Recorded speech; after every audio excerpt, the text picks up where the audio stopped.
Early morning weather super ఉంది. మంచి climate, మంచి మూమెంట్లో వచ్చామన్నమాట.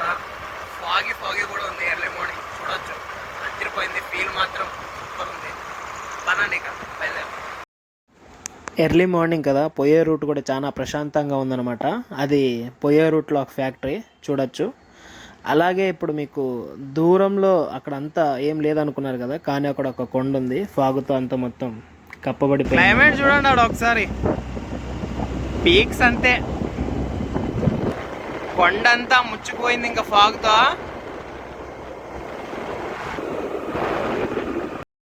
ఆ హిల్స్ దగ్గరకు అయితే వచ్చేసాం. అక్కడ మీకు రైట్ సైడ్లో పైన కనపడుతుండేది ఈశ్వర టెంపుల్. అది కూడా ఈ వీడియోలో వస్తుంది. లెఫ్ట్ సైడ్లో అమ్మవారి టెంపుల్ ఉంది. అది కూడా మీరు చూపిస్తాను, చూడొచ్చు. ఈ వీడియోలోనే చూడొచ్చు అలా నేచర్ ఎలా ఉందో.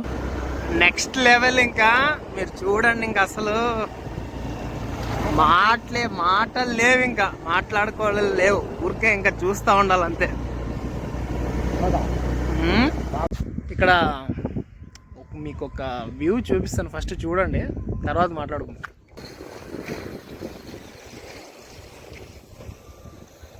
చూస్తున్నారు అంతా కొండపైన.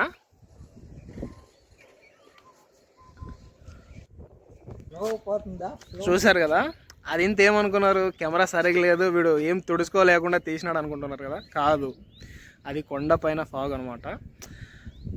ఎక్సలెంట్ ఉంది. క్లైమేట్ మాత్రము నెక్స్ట్ లెవెల్ ఉంది.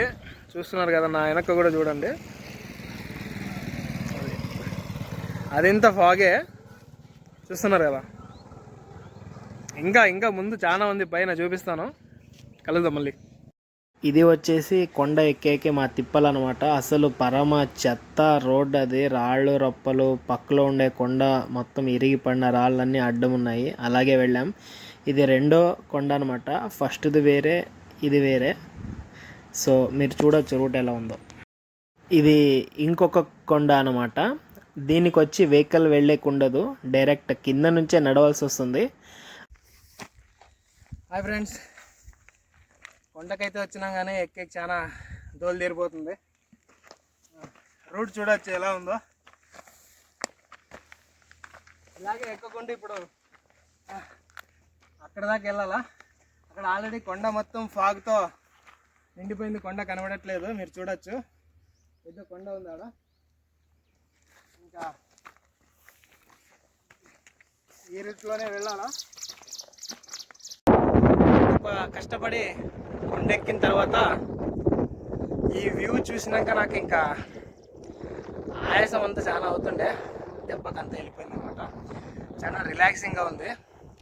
వ్యూ చూపిస్తాను చూడండి. మొత్తం ఫాగ్. వాడు మావాడే, మా ఫ్రెండ్.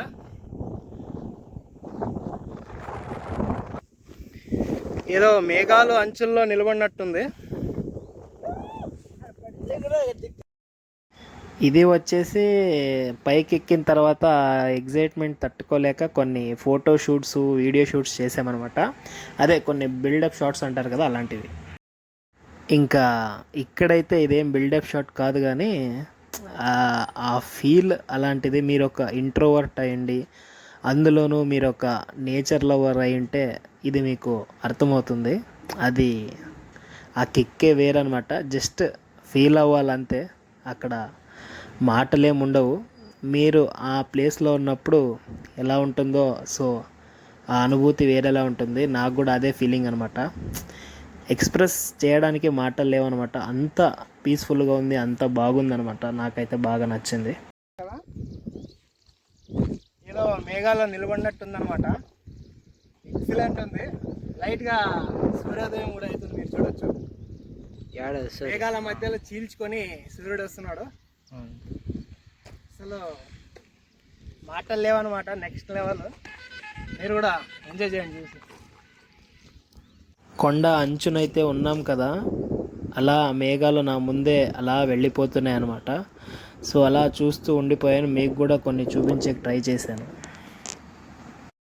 స్టార్టింగ్లో చూపించాను కదా, కొండ రైట్ సైడ్లో ఈశ్వరుడి టెంపుల్స్, అదే శివుని టెంపుల్ ఉంటుందని. కణివే కాశీ విశ్వనాథేశ్వరుడు అనమాట. సో ఒక 30-40 స్టెప్స్ ఉన్నాయి. పైకి ఎక్కిన తర్వాత వ్యూ చూడొచ్చు ఎలా ఉందో. అది వచ్చేసి అమ్మవారి టెంపుల్, అది కూడా చూపిస్తాను. అక్కడ దూరంగా ఉండేది. ఇది పైనుంచి వ్యూ అనమాట. ఆ సండే కాబట్టి ఇంకా ఆ టెంపుల్ని క్లోజ్ చేసి వెళ్ళిపోయారు. మేమే ఓపెన్ చేసుకొని స్వామివారిని దర్శించుకొని మళ్ళీ ఎలాగుండేది అలా డోర్ వేసేసి వచ్చామన్నమాట. మీరు చూడొచ్చు స్వామివారు ఎలా ఉన్నారో. సండే కదా కొంచెం క్లోజ్ చేసి ఉంది. కొండపైన ఉంటుంది దేవాలయము. వెళ్ళినప్పుడు తప్పకుండా చూడండి, మిస్ చేయొద్దు. కొండపైన ఉన్న శివుడి టెంపుల్ని చూసుకొని అయితే వచ్చేసాము. ఇప్పుడు ఆదిశక్తి కణివె మారెమ్మ టెంపుల్ దగ్గర అయితే ఉన్నాము. మీరు చూడొచ్చు, చాలా పీస్ఫుల్గా ఉంది.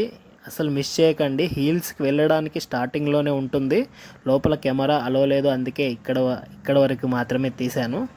మీరు వెళ్ళి చూడండి, అమ్మవారు చాలా అద్భుతంగా ఉంటారు.